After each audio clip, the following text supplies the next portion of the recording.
வணக்கம் நண்பர்களே, விஜயபிரகாஷ் பேசுகிறேன். இந்த அதிகாலை நேரத்தில் உங்களை எல்லாம் சந்திப்பதில் பெருமகிழ்ச்சி. இந்த நாளை கொடுத்த பிரபஞ்சத்திற்கு நன்றி. முதலில் நன்றியுணர்வு தியானம். கற்றுக் கொடுத்த குருக்களுக்கு, ஆசிரியர்களுக்கு நன்றி. அவர்கள் நம்மோடு இருந்தாலும் ஆத்மாவாக இருந்தாலும் மனதார 3 முறை நெஞ்சில் கை வைத்து கண்களை மூடி நன்றி நன்றி நன்றி. இரண்டாவது நன்றி, உயிர் கொடுத்த தந்தைக்கு நன்றி.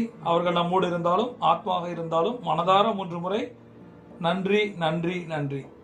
மூன்றாவது நன்றி, உரு கொடுத்த அன்னைக்கு நன்றி.